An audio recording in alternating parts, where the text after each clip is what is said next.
Okay, so it should be recording. Okay, and we'll go ahead and get started. It's so nice to see you all, and I have been in Zooms with you all before, I believe. My name is Megan Potente, current co-state director for Decoding Dyslexia California. And I'm admitting more people as we start this off. So the purpose of our meeting today is to, kind of go over how you might facilitate a dyslexia simulation and address any questions you have. And we have some special guests here with us from Dyslexia Training Institute. So I'll let Tracy and Kelly introduce themselves. Okay, I think we know most of you actually. So I don't see anybody I don't know. Maybe I don't think I've met Dina yet. But hi, I am Kelly. I'm the co-founder of the Dyslexia Training Institute, and I'm here with Tracy, who's to my right. I don't know where she is for you guys. I took your guys' dyslexia class last summer. Oh, okay, your name did sound familiar. Okay, cool. Okay, good. Well, it's nice to meet you in person, kind of. And I'm not going to go on then, because most of you, we know who you guys are. So we're just here to help you understand how we do the simulation and give you some tips and things like that.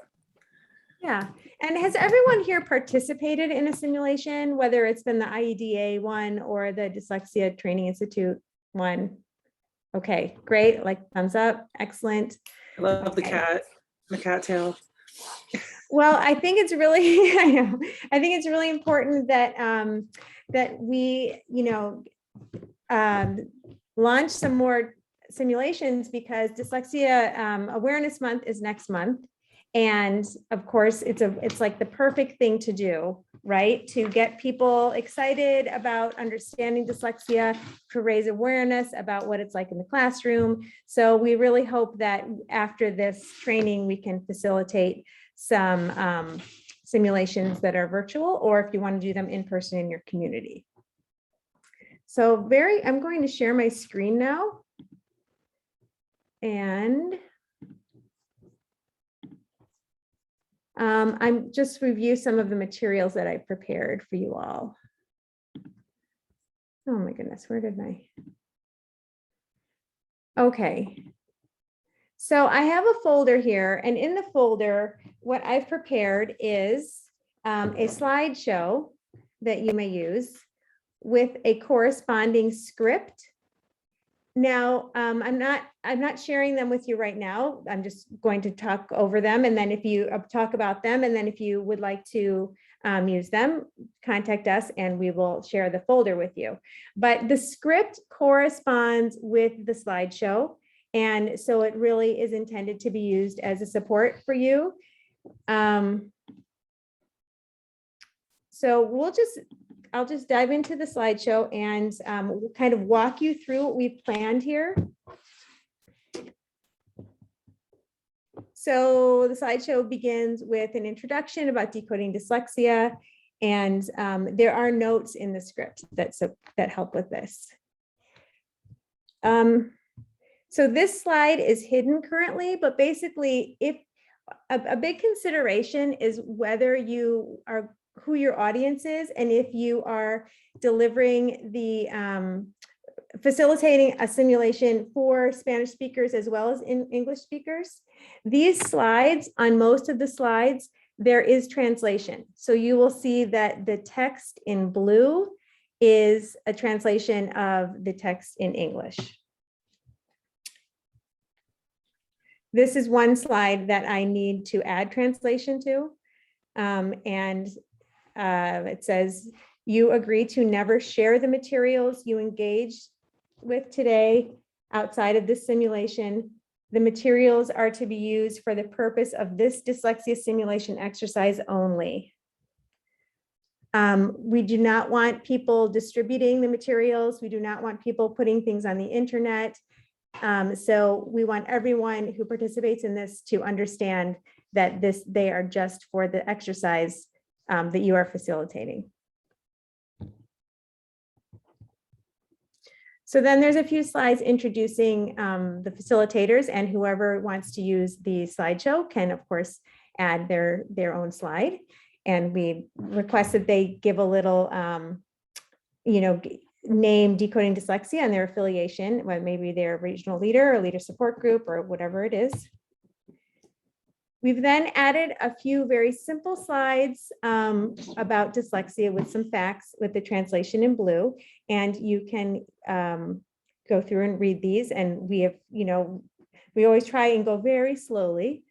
But I know that most of you are not new to presenting. So I'm just going to go quickly through these. Then we also prepared some slides that give a little bit of background in AB 1369, the law that was signed in 2015, why it's important. And then the next piece is giving credit to the creators of the activities.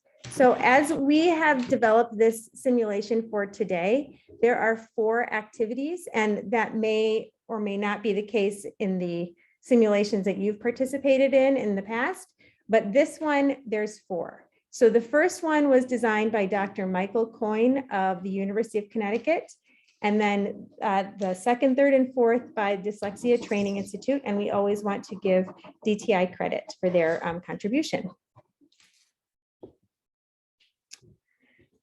So I will briefly go over with you simulation number 1. And as I mentioned, the script, is very, well, it's intended to be clear and concise about the steps in this process. So for simulation 1, this is reading comprehension. And so you'll introduce it. The purpose of this first simulation is to explore how decoding affects comprehension. When we have difficulty matching sounds with letters while you read and write, it can be like having holes in your words. So you'll have 1 minute to read a passage. Please read the entire time, no giving up. And at the end, I'll ask you some questions. So then you go to the next slide, and everyone is, and you can set a timer for a minute. And if you want, you can interrupt with some nagging comments. Or no, the nagging comments come with the questions. So they give a minute. If you are facilitating a group of Spanish speakers as well as English, Deborah and I have done that. And so we have the next slide is the same passage in Spanish. So then we would do another minute. So if people wanted to participate in Spanish. And then there is the facilitator asks some questions. And of course, it's very difficult to answer these questions with that text being so garbled and with missing letters and so forth. So, these are basic comprehension questions, and you might add, some kind of rude comments. That was at the beginning of the article. You should be able to answer that one, what's going on here. So following that frustrating question answer session, the facilitator shows this next slide and points out that individuals with dyslexia have difficulty decoding individual words. And so they may be able to decode some words, but typically struggle with enough words that it impacts their ability to read fluently and automatically. And as you experience, this greatly affects comprehension. So an interesting point about this simulation is that in the first paragraph, 90% of the words were there. So you can see how missing just 10% of the words can really impact a reader's ability to understand what they're reading. So that is simulation 1 related to reading comprehension. And then Kelly and Tracy, would you like to go on with simulation 2? Sure. So this is a dictation one. And one thing we always talk about when we move into this one is how dyslexia, everybody associates dyslexia with reading, and forget about the fact that it greatly impacts writing. And so in our full simulation kit, we have 2 reading and 2 writing simulations, and then a processing speed one. So this is the one of the writing ones, and this is where we dictate sentence to them. They need a piece of paper and something to write with, and we tell them that they need to write with their non-dominant hand. So whichever hand they usually don't write with is what they're going to be writing with. And we dictate sentences to them, which I think are on the next slide. And we give them enough time basically to, if they're writing with their dominant hand, maybe a little bit less time, that they'd be able to complete it. And then, and usually when we're doing this if you are doing this live, like with, in a room where you're actually doing it in person instead of online, you can walk around and make comments about their writing, like, oh, you know, your handwriting looks like you haven't been practicing. You're gonna have to stay in at lunchtime to practice your writing, or staying at recess and practice your writing. And we'll say that to a few people, and but make comments to a few people like, oh, you're doing such a good job with your handwriting. It looks so beautiful, you know, or, you know, and praising some and making not such nice remarks to others. Because that's how what really happens in a classroom, and to talk about what that feels like. And then do you want to show them what the sentences are, Megan? Are they on the next slide, I think? Yeah, so there's actually 4 sentences. So these are the first 3. And the last one's really long, and we purposely do that. And they want to give up, and we tell them they can't give up. And then after they're done with that, we have a conversation with them about what did it feel like? What were they thinking about while they're trying to write the sentences? Were they having challenges forming some of the letters? That this is really, it's about dyslexia, but it's also about dysgraphia and the difficulty, like telling, because you're sending the message that your brain already knows how to do. Like your brain knows how to form all the letters, but sending it to the other side of your body, and how much difficult it was. So it's really an output issue, and how challenging that was. And then we followed up with what kind of things could we have done to make this an easier task for you, which leads into conversations about accommodations. Kelly, do you want to add anything to that? Because you're usually the one that does this specific one. Kelly and I tag team when we're doing it. Doesn't look anything else, Megan, that you think of that comes up that you want to, when you've done it?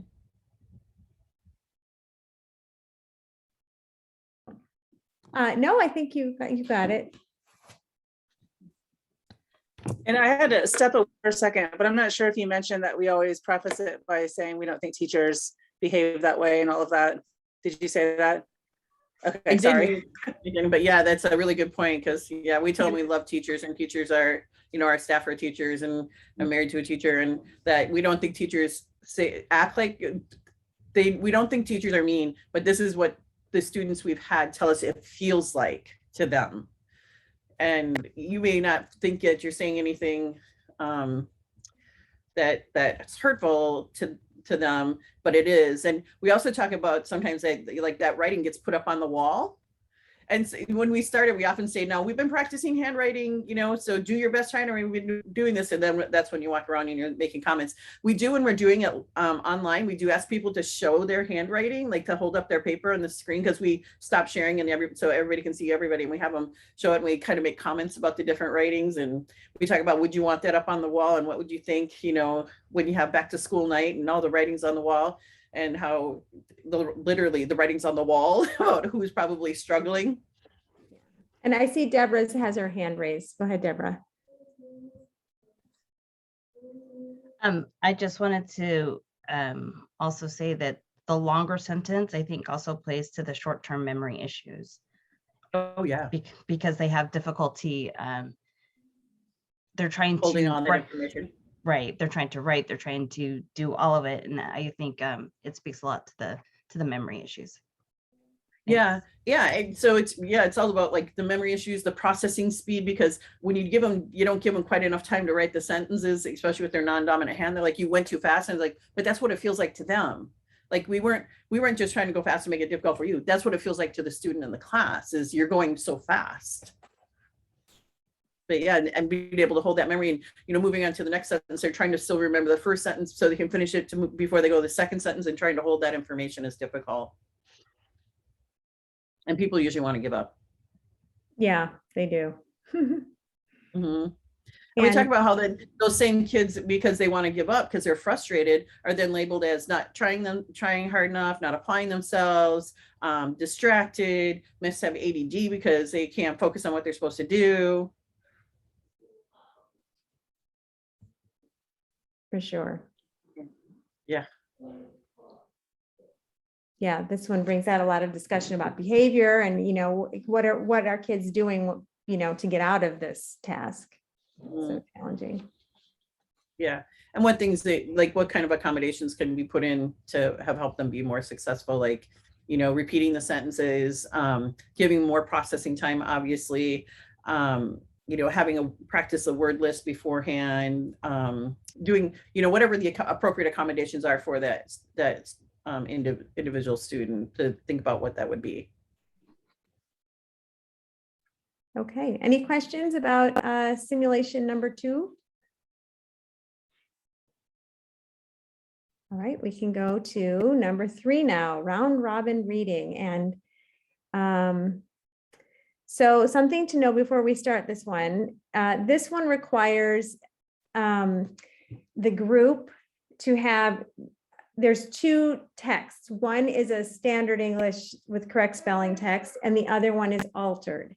And so if you are facilitating this virtually, we've tried a variety of things, but I think what works best is to say you have 15 people, you need to identify 7 that are going to have the one version, and the other half of the group will have the other version, and send in chat. So in a chat message, you can send it to multiple people. So I've always facilitated virtual with a partner. And so whoever is not facilitating this one would be in charge of distributing the text, right? So one half of the group will need to get the one version, the other half, the other versions. And you could do that in the chats. I've also emailed it, but we would prefer not to do that because we want to keep all of the materials here, right? And not be sending it via email. If you're facilitating it live, you just need to have the 2 copies, and you need to know, maybe you give one half of the room one, the other half of the room the other. I know Tracy and Kelly probably have tricks about how to manage that. Mm-hmm. Yeah, we do like half. Yeah, we do half and half, and the one half doesn't know the other one has the staff when we're live and passing it out. Yeah, you really don't want everyone to know that there's 2. So that's the thing. I mean, if everyone knows that there's 2 versions off the bat, it kind of loses the power. The punch. They absolutely can't know. Yeah. Yes. Yeah. All right. Well, Kelly, if you guys can go on and talk about a little bit about this one. Can I just add something really quick, Megan? And then Kelly, you can talk about this simulation, but you brought up something that I think is like kind of ideal is whenever possible, if you're going to do a simulation, whether it's online or in person, it's really ideal to have a second person with you for various reasons, but especially online, because then who's ever not talking or doing that particular simulation can watch the chat box, and that's really, really helpful. Mm-hmm. Just a little extra tip. So go ahead, Cal. Okay, okay, sorry. So for this one, once you are pretty sure that everyone has the copy and that everyone, it's probably a little, try to make it split down the middle of who has which copy. Then you just you randomly choose someone to start reading out loud. But before you do that, it's always nice to say, now we're going to do something really easy. So this is easy.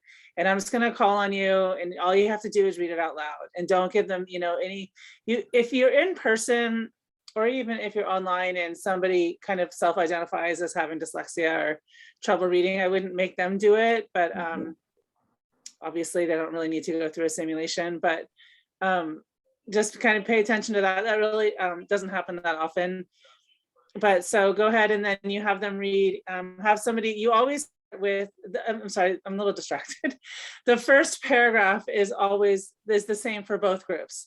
So it doesn't matter who you choose, and that it's built that way so that both groups think that they have the same piece of paper. And then you want to choose the group that has the correct spellings to go first.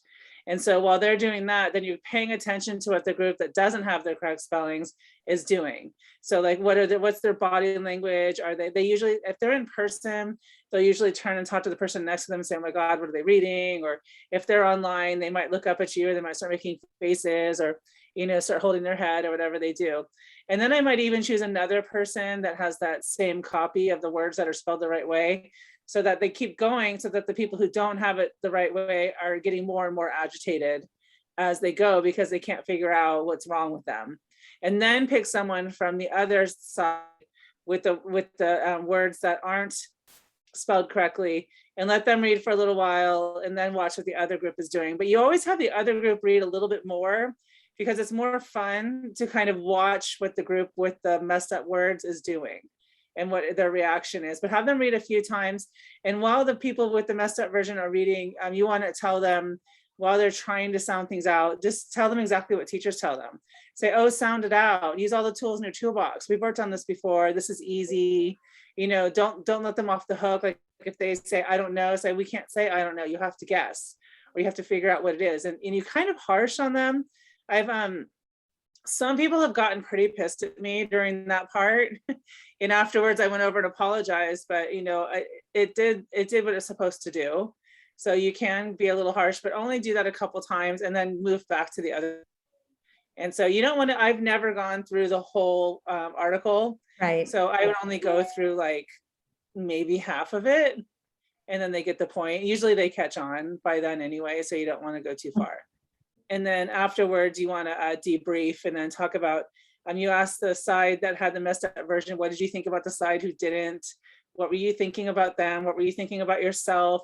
And then if we're in person, I always say, for those of you who had the messed up version, how are you feeling when I came near you? So like, did your heart rate increase? Did you put your head down? Do you think I couldn't see you because your head was down? And then I also asked the same question to the other side. What did you think of your peers who were struggling? Were any of you worried about them, the fact that they teach kids how to read, or, you know, or whatever? And so that's where I usually end that one, and then end it with some accommodations. Did you want to add anything, Tracy? I see Deborah has her hand raised. Oh, sorry. Okay. When you're in person, how do you manage knowing who has what? Do you split them down the middle? Is that usually what you do? I mean, I've used a different technique to try to manage how I know who has what. Yeah, it depends on how the room is set up, but Tracy and I almost always split it in half.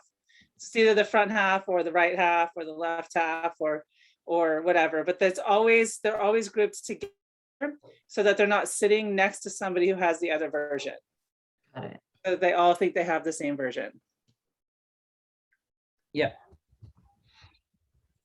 In perfect circumstances. Obviously there are some times when we can't control it, but most of the time, yeah.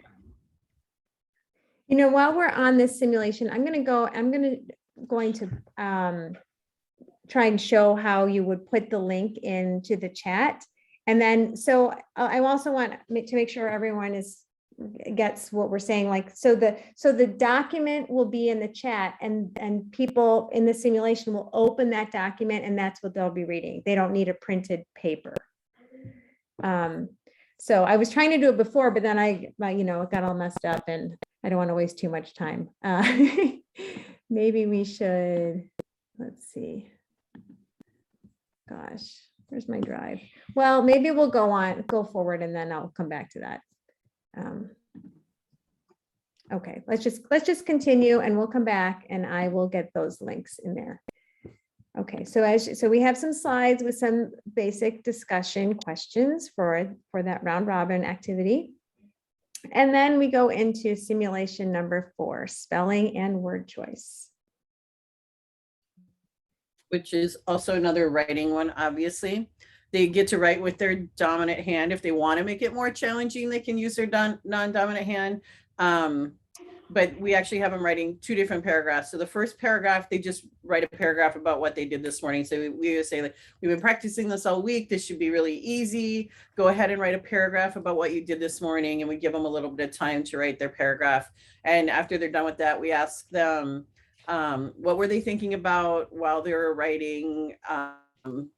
What strategies did they use? Any, like, and usually it's just, I was just thinking about what I did this morning, and then we just ask them like on a scale of 1 to 10, how difficult was this one, 1 being easy, 10 being difficult. And then we have them do the next paragraph. The next paragraph. And we have them write a paragraph of what they did yesterday. We're going to give them the same amount of time. So we say, we've been practicing paragraph writing, so this will be easy, but you have to follow these directions. You cannot use these 10 words, which are be, for, have, in, of, that, the, to, and should go underneath that because it should be like, and also substitute a T for every time you use a B and an A for every time you would use the letter O. And so they have to do those two things, not use those words and also substitute that T for every time they would have used the letter B and an A for every time they use the letter O. And we tell them to go ahead and write their paragraph. And we give them about the same amount of time. And then we do the debrief afterwards and ask them, what were you thinking about while you were writing this paragraph? And a lot of times they come up with a lot of different stuff than what they did with the first paragraph. And we ask them, would you like to share a sentence with the group?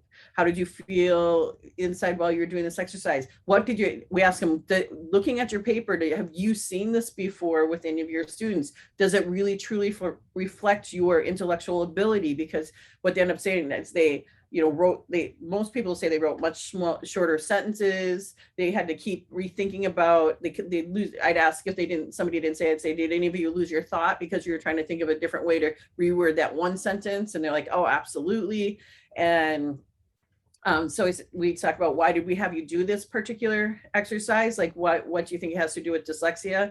And it's because people with dyslexia constantly have to think about their spelling. So this exercise forces you to think about your spelling, and they're constantly having to think about their spelling. And because they have to constantly think about their spelling, they're constantly thinking about their word choice. So they're constantly changing because they're like, I can't spell that word, so I need a different word, and how that ends up affecting their writing overall. And then we give an example, like usually when they come back from being on break or something, we have kids write about what they did on their break, right? And so a student might want to say, my family and I went on an amazing vacation. We went to the Grand Canyon. It was immense and beautiful. But what ends up on their paper is, I went on a trip.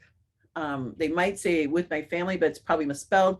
We went to the Grand Canyon, which is probably misspelled. It was big and maybe pretty, which is probably misspelled. But it's not anything like what their original thought was. And that's what causes a lot of frustration with writing, because it doesn't really reflect their intellectual ability. And then when they get it back, it's all marked up, and it wasn't already a reflection of their intellectual ability. So then it leads us into, we ask on a scale of 1 to 10, how easy was it? 1 being easy and 10 being difficult. Obviously, most people think it was much more difficult. And then we talk about what accommodations could we have put in place to make this exercise easier, so that you could really put your thoughts on paper the way you wanted to put them on paper, outside of obviously not being restricted from using those words and having to substitute letters. And so they come up with ideas about appropriate accommodations, a lot of like speech to text, having a scribe, having a word list to work from, and there's various other accommodations that could be appropriate. So those are things. One thing, and Kelly, I can't remember if you said this, so I apologize if I'm repeating myself. It just popped in my head though, back with the reading exercise, the round robin reading, is the second article, because it's mixed up. We always talk about how we want to make sure people know that for people with dyslexia, they don't see the wrong letters or mixed up letters or upside down or anything else, that we changed it to make it difficult for good decoders to have to struggle with decoding. So just a little side thought of thinking about back to that one is, make sure you say that, because we don't want them walking out and saying, people with dyslexia see like totally jumbled up words. They don't. We did that to make it difficult for good decoders to struggle. So, and we kind of say that with all these. I mean, students don't, they aren't sitting there going, I have to substitute this letter for that letter, or I can't, use these function words, which is some of the words that are most difficult for our students actually are the function words, which are the words you can't use when they're writing their paragraph. Anything else that you get, Kelly or Megan, you think about with that one?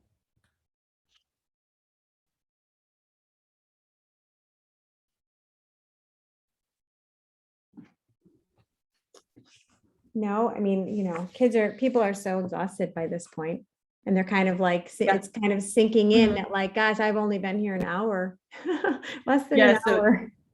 Yeah, so that's where we go after we've done all of our simulations, that we have that conversation. We talk about how, and even actually at the beginning when we start, we always talk about how, we say it's a simulation of dyslexia, but it isn't like a total simulation, because one, they're going to do it for a very short period of time, and people with dyslexia live it every day, all day long, that they're in a safe environment because everybody's doing the simulation. And so they're not feeling like they're singled out, they're the only one struggling.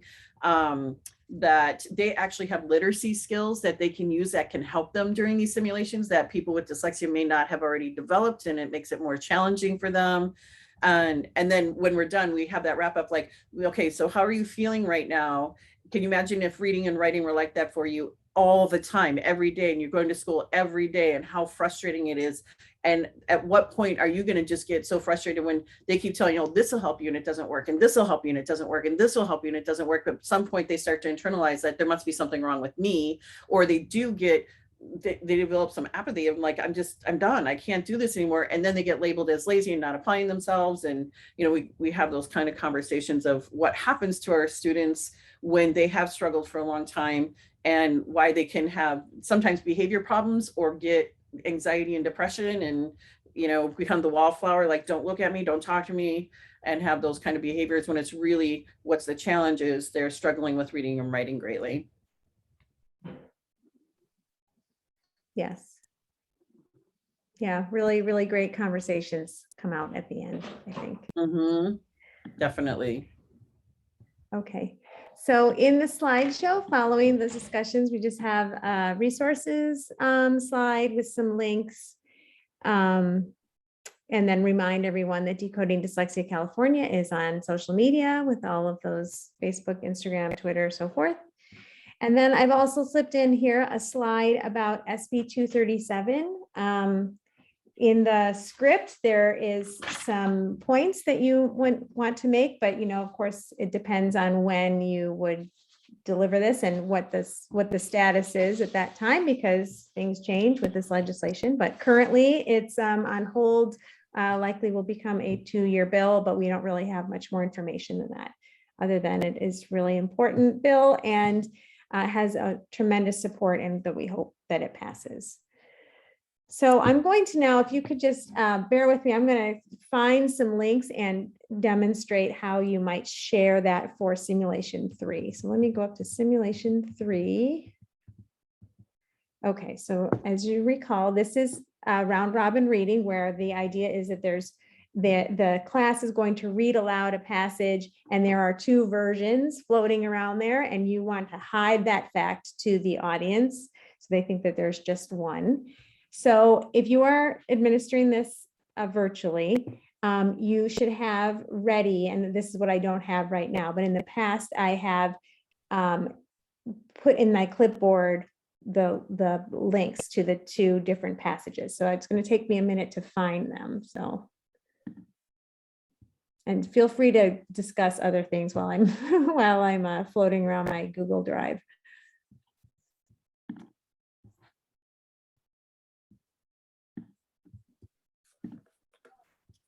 Was it helpful to go through it with us a little bit? Yes, it was. I wanted to ask a question, Tracy and Kelly, because I don't have yours, but Haya does. We would be using Haya's.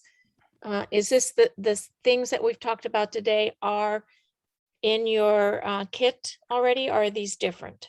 No, everything today. Their first one is different. We have a different reading comprehension one than what they do, which I love theirs because it's a great example as well. Like when you're missing 90%, you're missing a lot. Ours is just a little bit different, where they read 2 different articles. One's totally normal, and the other one, one vowel and one consonant are changed every couple paragraphs. So they recognize all the prints there, and they recognize it all, but there'll be like one vowel and one consonant are changed, and how difficult it makes it to read, and how did it impact their comprehension, and what reading strategies did they use compared to the first article, and that kind of stuff. So it's similar. The conversation afterward is similar, but the way we go about it is just different. But the So if we want to use this one, will it be on the slides? We will get it from the slides, or? Yeah. Yes, so am I muted? No. I am prepared to share with you this Okay. folder. And so this folder will have everything that you needed. And actually, I'll just show you what's in the folder right now. Oh goodness.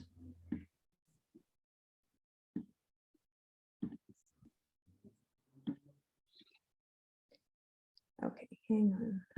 I think after all these years, I'd really like know how to use the Google Drive. Okay, so here is a dyslexia simulation training is the folder. And in the folder, we have the 2 versions of the round robin reading.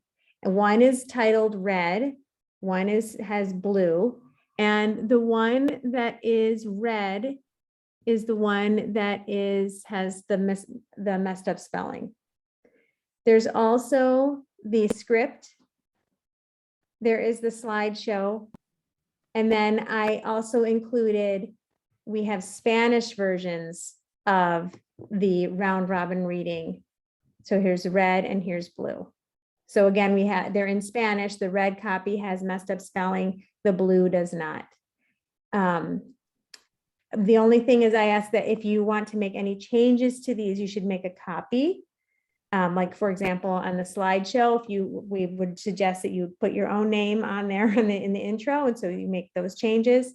So you should need to make a copy of it. But so I will show you now how to put the link into the chat. So here's round robin reading red. So click on this, and then you need to go to share, copy link. Also, we would need to make sure that it's not restricted, that anyone could open it, because you might run into issues with if your participants can't open it. That's a real headache. So so Rachel, how would I do that? Would just be changed to anyone with the link? Yeah, I think what we'd want you to do is change it like before you start your Zoom. And then once you conclude your Zoom, change it back, because that whole thing with us not wanting to share it far and wide and on the internet, if they had that link and we don't change it back, they could still access it. Right. And remember that we hope that people work on this as a team. So if one person is more tech savvy than the other, then they get to do this kind of thing, right? Okay, so I copied the link, and now I go back to the slideshow, and the chat is down here at the bottom. And luckily, now that we've been in the pandemic for quite some time, most people are familiar with the chat function. So here I am in the chat, and you can see my messages with Rachel, I think, but that's okay. Okay, so Megan, we can't see your chat. I oh, don't you know. can't see my Yeah, chat. because Okay. that part of the screen share, I don't think shows it. Maybe it's a different view you could share. I wonder. News. Maybe if you could just tell us how to do it, and we could all go to our own chat and like try to see what you're doing. If you could just. Okay.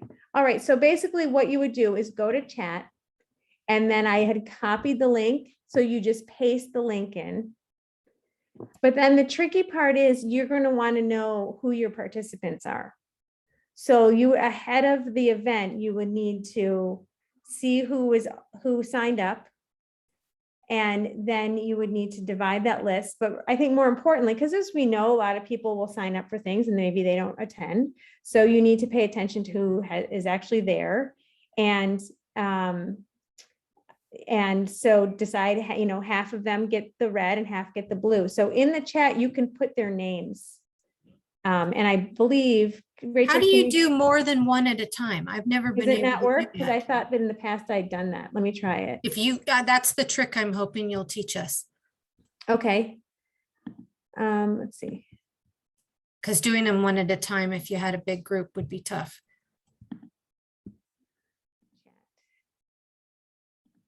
So, okay. Oh, wait, and did you guys see this? All the people's names come up. It self-populates by who's there. Yeah, so that way you don't have to worry about people who aren't there. So you could, That's easy. take the first half of the list, and then the second half of the list would be You an could easy do way. that. Right. So let me see. So right now I'm trying to send to Tracy. Let's see, wait. You able to do like a plus sign or something?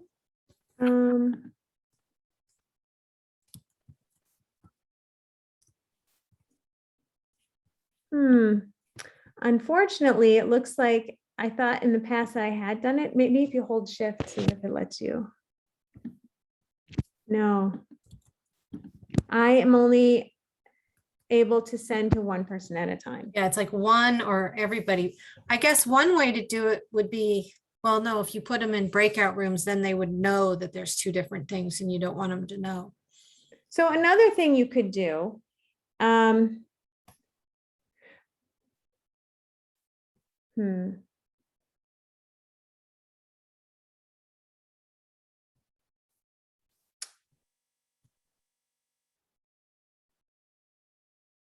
Well, I mean, I've tried a few different things and I think that would be the best, but maybe if there's only if there's like 20 people, that I think you pretty quickly could send them out. Yeah, I mean, and maybe that's what you have your helper do. And That's what your just helper have them does. split the list, by how it's listed, because it's listed the same for all of us. It's alphabetical, except I think the hosts are at the top or something. one issue that I've run into, Deborah and I facilitated a simulation that was so much fun and the participants were really engaged in the chat. So it was a large group and not everyone was participating in the discussion, but boy, oh boy, were people adding their comments about man, that was so hard. So even if I put the link in and it was just buried behind 20 comments, so it was hard for them to find. So you have to have a little patience and flexibility. But another thing that I've done is, I was anxious about, who was going to show up. This is for a different time. And I emailed a few of my friends who I knew were going to be there and I gave them the messed up ones. And because they'd already done it before anyway, so they kind of knew, because I knew that I could count on them to be there. And then everyone else got the one that was in the chat. So, but as Kelly said, you don't want that. You want everyone not to know. So. Any I questions? suppose one way you could do it is if you set the meeting up so it had a waiting room, you could divvy it out as people came in, I guess. It's just, you don't really know how many are actually going to show. That's a good idea. Yeah, because the active chat that you described could be difficult. Right. So as they entered, one person could greet them and send them either the red or the blue and say, hold on to this for simulation 3. Yeah. Like even click on it now, you're going to need it. Right. You can have it open in another window. Yeah. Well, in person, I think is preferable, but in this day and age, there is a definite place for a virtual experience too. Can I add something that I experienced when we did this with our entire principal team in our district? The part where you asked them how it felt, especially during the round robin, was so telling. And the principals now, even 3 or 4 years later, will mention, oh my gosh, I still remember that. Some of them said, I wanted to just hide under the table. Some said, I wanted to goof off, the ones that had the hard stuff. Some of them showed how empathetic or not empathetic they are by saying, oh, I wanted to help them. And the others was like, I wondered what was wrong with them. So it was like all the things that our kids tell us about, these administrators felt themselves, and it was really powerful. I love that. It'd be cool to follow up and see if it actually, went anywhere. Well, structured literacy is front and center in our LCAP. I'm pretty excited about that.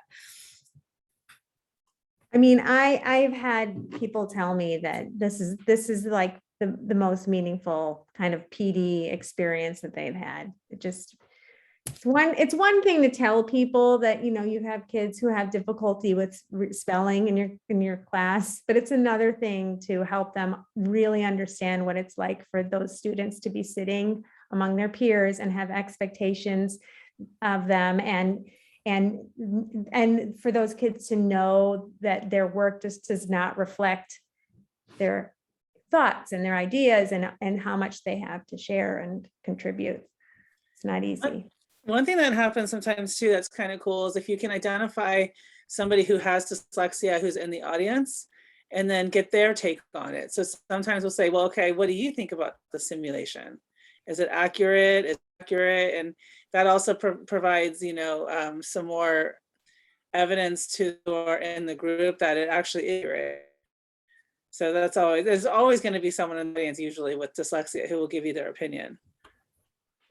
That's a great idea. And Deborah, go ahead.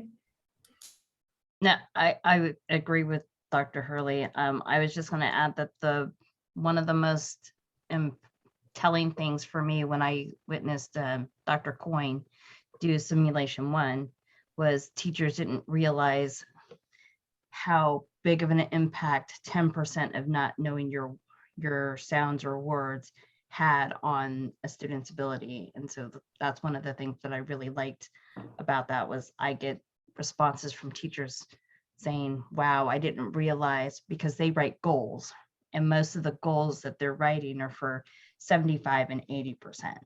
So just wanted to throw that out there too. For sure. And on our reading comprehension one, our simulation one, Tracy only switched one or two letters. So, I mean, it's like, this is what the impact of just switching 1 or 2 letters has as well. So, and it's a big impact.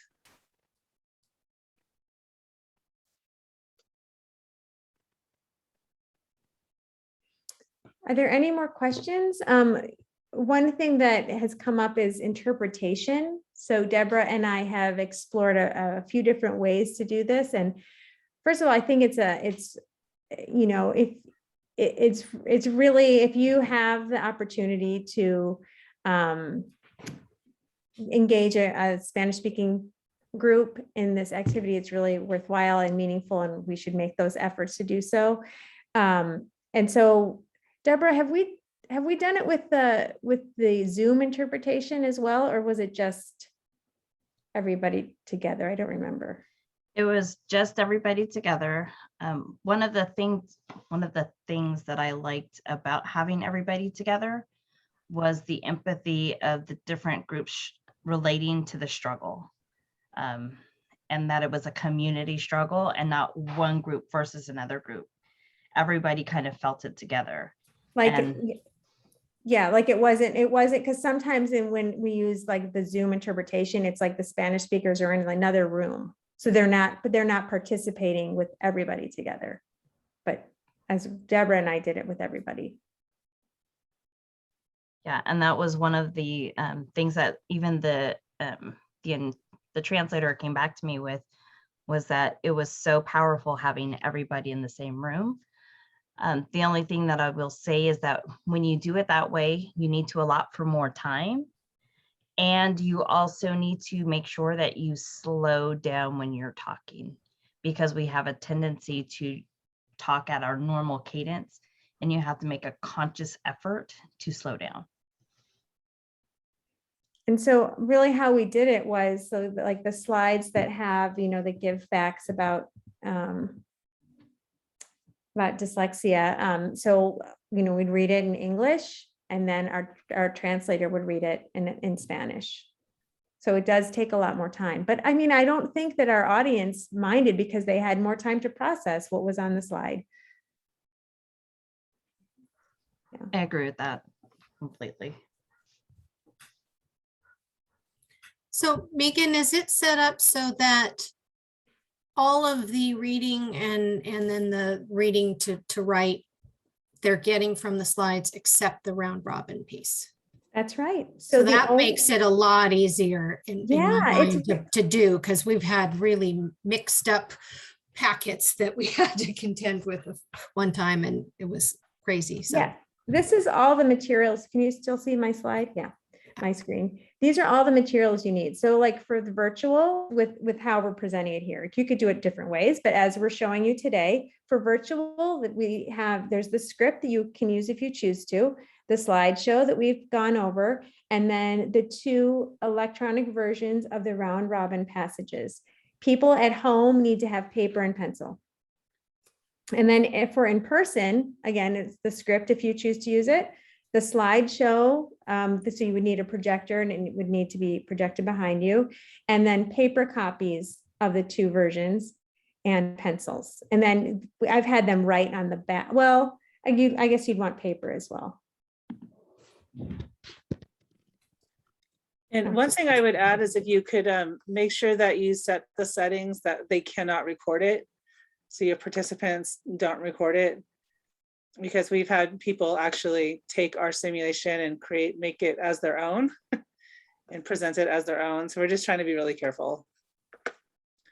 Mostly want it done right. It's just random people out there doing it. So just make sure, I mean, you can't control if people do it with their phone or whatever, right? You can't control that, but. And I found that if you explain to people in the beginning that the simulation was created by Dyslexia Institute and it's copyrighted, they understand what that means and they respect that. You think? No, I'm not saying that it always works, but I'm saying, I think within our audiences, at our support group meetings and the like, I think that we could probably count on that. Okay. I think probably like 99% of people are good and ethical, but that there are a few unethical people out there that have done some slimy stuff. Right.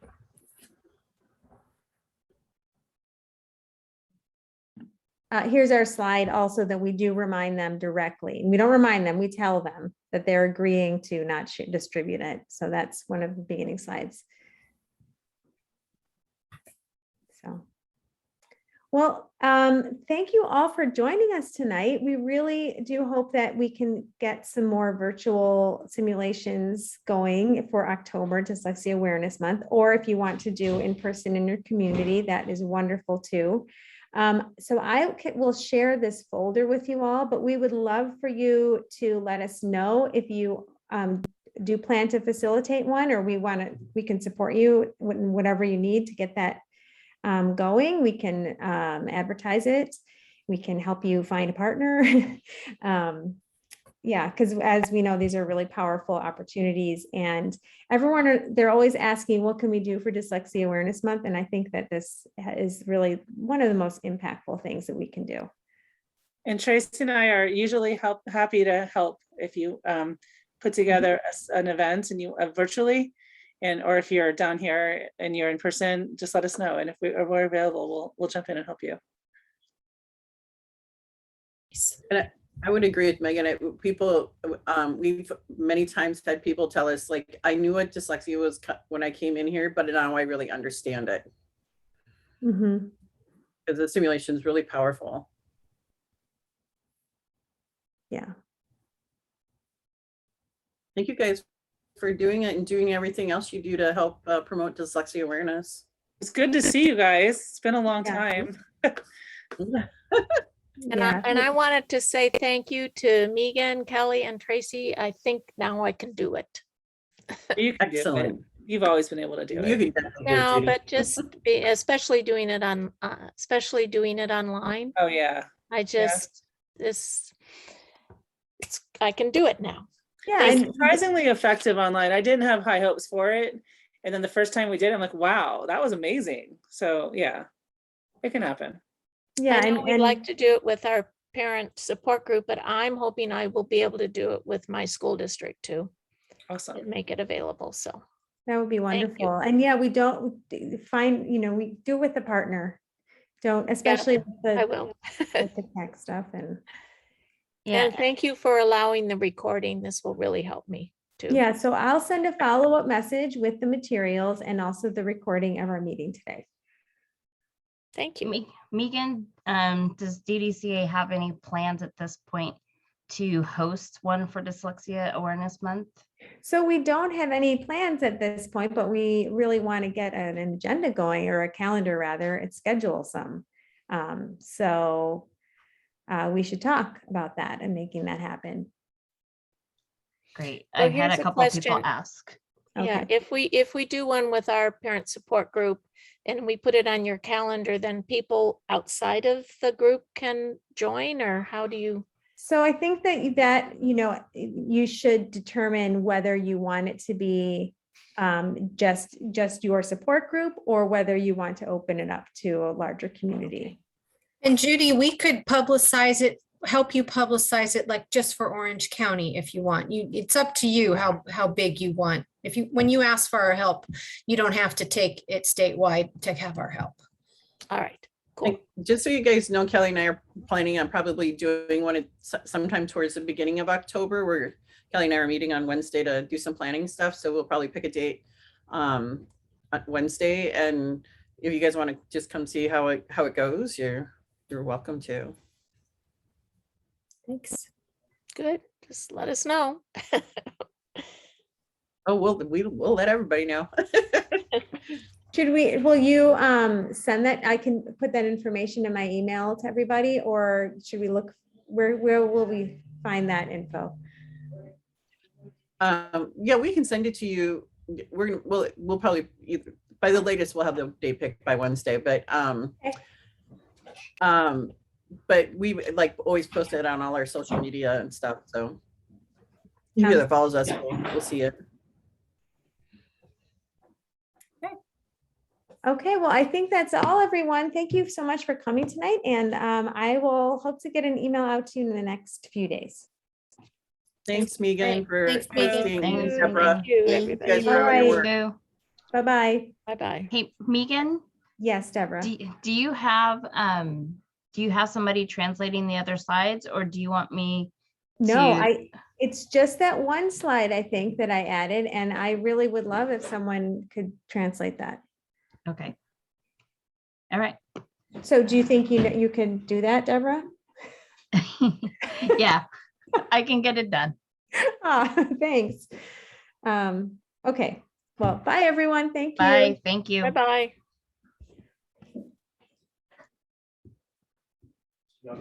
How do I leave meeting and stop?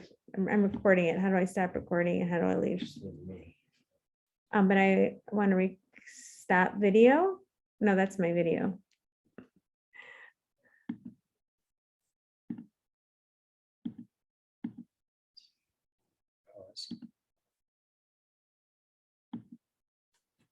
End meeting.